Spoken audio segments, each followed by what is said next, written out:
আজকে অন্য একটা আলোচনা করি। নির্বাচন তো শেষ প্রান্তে, একদিন পরেই ভোট। টোটাল গত 2 সপ্তাহ আমরা ভোটের মাঠে কি দেখলাম? দুই প্রধান নায়ক যারা নেতৃত্ব দিচ্ছেন দুটি বড় রাজনৈতিক দলের, একদিকে ডাক্তার শফিকুর রহমান, আর একদিকে তারেক রহমান। তো আমি শফিকুর রহমানের নিয়ে আলোচনা করব না, অনেকে হয়তো মনে করতে পারেন যে আমি সমালোচনা করছি। তার ইতিবাচক দিক আছে, সেগুলো বলেছি। আমি তারেক রহমানের একটা বিশেষ দিকের কথা বলি।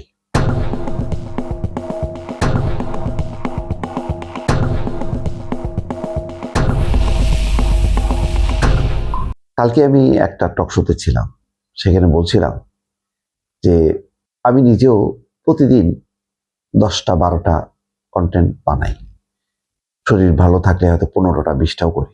এখন শরীর বেশি ভালো না, ফলে খুব বেশি করতে পারি না।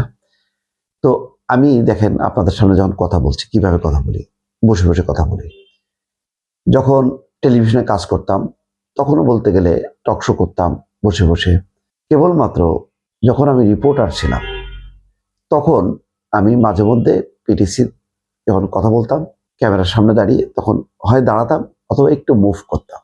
কিন্তু যখনই আমি হেঁটে হেঁটে কথা বলার চেষ্টা করতাম তখনই আমি ঠিক পারতাম না, বেঁধে যেত।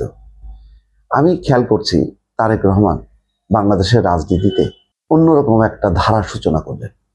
শুধু হেঁটে হেঁটে কথা বলা না, সেই সাথে খেয়াল করেন তিনি যে একটা দৃষ্টান্ত রাখলেন, অনেকটা আমি বলবো যে পশ্চিমা বিশ্বের নেতাদের মতন, বারাক ওবামা, তারপরে ডোনাল্ড ট্রাম্প, হিলারি ক্লিনটন, তাদের কথা মনে পড়ে। কানাডারও নেতাদের, অন্যান্য নেতাদেরও, যে তারা যে স্টেজের চারিদিকে পাবলিক থাকে, তারা একটু হেঁটে হেঁটে কথা বলেন, ঘুরে ঘুরে কথা বলেন, এবং সেখানে তারা পলিসি ডিবেট করে যে কি কি করতে চান। তারেক রহমান এই যে বক্তব্য দিচ্ছেন অনবরত, আমি দেখলাম যে কোথাও উনি বেঁধে যাননি, ওনাকে এক কথা দুবার বলতে হয়নি। তো এটা অবাক লাগলো যে এটা উনি তো প্র্যাকটিস করেননি বাংলাদেশে, শিখলেন কোথা থেকে? এই রহস্যের আমি কোনো হদিশ পাচ্ছি না, সত্যি কথা বলতে। কারণ এটা কম কথা না, আপনি দাঁড়ায় থেকে কথা বলা আর হাঁটতে হাঁটতে কথা বলা, অনবরত কথা বলা, একটার পর একটা কথা বলা, এটা খুবই, যাদের মানে মুনশিয়ানা আছে এবং কথার উপরে যার দখল আছে সেই পারে।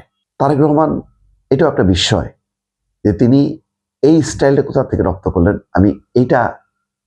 আমি বুঝতে পারছি না। আমি যদি কখনো সুযোগ হয় বিএনপি নেতাদের কাছ থেকে জানবো, অথবা যদি তারেক রহমানের কাছে কখনো যদি জীবনে সুযোগ হয়, আমি জানার চেষ্টা করব যে এইটা কিভাবে প্র্যাকটিস করলেন। উনি কি বাসায় বসে বসে গত এই 17 বছর কি তিনি সেটা করলেন? এইটা হুট করে পারা সম্ভব না। এই রহস্যটা আমার কাছে থেকে গেল। বড় কথা হলো যে এই যে স্টাইলটা, এই স্টাইলটা একটা সব রাজনৈতিক দলের জন্য একটা চ্যালেঞ্জ। নতুন প্রজন্ম যারা আসবে তাদেরকে এইভাবেই কথা বলতে হবে, পাবলিককে সম্পৃক্ত করা, পাবলিককে আলোচনার মধ্যে নিয়ে আসা। একটা বড় বড় জনসভা মনে হয়েছে আলোচনা সভা। এটা ওই যে মঞ্চে আসলো, বক্তৃতা দিল, আর নেতা চলে গেল, নেতা আসলো, বক্তৃতা দিল, চলে গেল। এইটা আমার কাছে মনে হয় না, এটা অন্য রকমের। 2 নম্বর হলো বক্তৃতা আমাদের চিরাচরিত যেটা দেখেন, শেখ হাসিনা বক্তব্য রাখতো, উঠেই শুরু করে দিত আল্লাহর নাম নিয়ে, আল্লাহর নামও নিতেন না হয়তো, শুরু করতো বিএনপি জামাতের দুঃশাসন অপশাসন, তারা কত খারাপ, সেগুলি বর্ণনা করতেন। আর তারেক রহমান বারবার বলছেন যে দেখেন আমি গীবত করতে চাই না, বদনাম করতে চাই না, এটা করে কি লাভ হবে, মানে সময় নষ্ট হবে। তার চেয়ে বরং আমরা কি করতে চাই, কি করলে ভালো হবে, চলেন সেটা নিয়ে আলোচনা করি। এই নিয়ে তিনি এক একটা এলাকার ফসল ফলন থেকে শুরু করে কৃষি শিল্প কোনো কিছু কিন্তু বাদ দিচ্ছেন। এটা আমি জানি না মানুষ এটা অ্যাকসেপ্ট করলো কিনা, কিন্তু আমার কাছে মনে হচ্ছে রাজনীতি তো আসলে এটাই হওয়া উচিত। এটা আমরা প্র্যাকটিস করি না বলে, আমরা প্র্যাকটিস করছি বদনাম করতে, গালিগালাজ করতে। দেখেন না, ওবায়দুল কাদের একটা বিনোদন, জ্বালারে জ্বালা বড় জ্বালা, ফকরুল, পালাবোনা, এই সমস্তগুলি এখনো ভাইরাল হয়ে আছে। ব্যাড পলিটিক্স, নোংরা রাজনীতি। নোংরা রাজনীতির বিপরীতে এই যে পরিকল্পিত এবং গঠনমূলক রাজনীতি, এই ধারাটা এই রকম নির্বাচনে উত্তপ্ত সময়ও তিনি দিয়ে গেছেন, হাঁটতে হাঁটতে সবাইকে ইনভলভ করে, এবং আরো কত রকম চমকপ্রদ ঘটনা ঘটছে, এটা আপনারা দেখেছেন। 2 নম্বরটা হলো যে একটা নতুন তিনি কিন্তু চ্যালেঞ্জ রেখে গেলেন, ভবিষ্যতে রাজনীতিটা কেমন হবে, বিএনপি জিতবে নাকি হারবে আমি জানি না, হারুক আর জিতুক যাই হোক না কেন, তারেক রহমানের এই স্টাইলটা, এই পদ্ধতিটা, হেঁটে হেঁটে কথা বলা, সবাইকে সম্পৃক্ত করা, এবং রাজনীতি মানে প্রতিপক্ষকে নোংরামি, মানে নোংরা ভাষায় কথা না বলা, বদনাম না করা, এটাও কিন্তু একটা নতুন ধারা।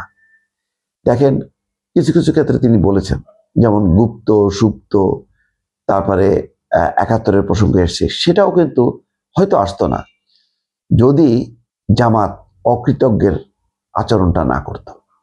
কারণ লম্বা সময়, 15 বছর তো বটেই, তারও আগে যদি ধরেন, আরো 10 বছর ধরেন, 25-30 বছর ধরে মানে জামাত বিএনপির ছায়ায় লালিত পালিত হয়েছে, কোলে পিঠে মানুষ হয়েছে, তাকে প্রোটেকশন দিয়েছে ছায়ার মতো।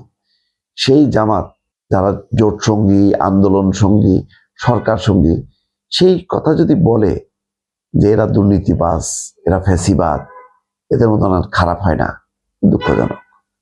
এইটা যখন বলছে বলেই তিনি উত্তর দিয়েছেন। এছাড়া কিন্তু সম্ভবত জামাত যদি এই তরবারিটা ওপেন না করতো, তাহলে হয়তো তারেক রহমান আনতেনও না। কিন্তু সেটা খুবই তার বক্তব্যের মধ্যে, এটা 2 মিনিট, 3 মিনিট, 4 মিনিট, কিন্তু বাকি পুরোটা সময় কিন্তু তিনি কি করবেন, কি করা উচিত, কি করলে ভালো হবে দেশের, এই বিষয়ক তিনি বক্তৃতা করেছেন, এবং স্টাইলটা ওই যে হেঁটে হেঁটে সবাইকে নিয়ে নিয়ে কথা বলেছেন। এইটা আমার ধারণা যে বাংলাদেশের ইতিহাসে, রাজনীতির ইতিহাসে একটা নতুন অধ্যায় কিন্তু রচনা হলো।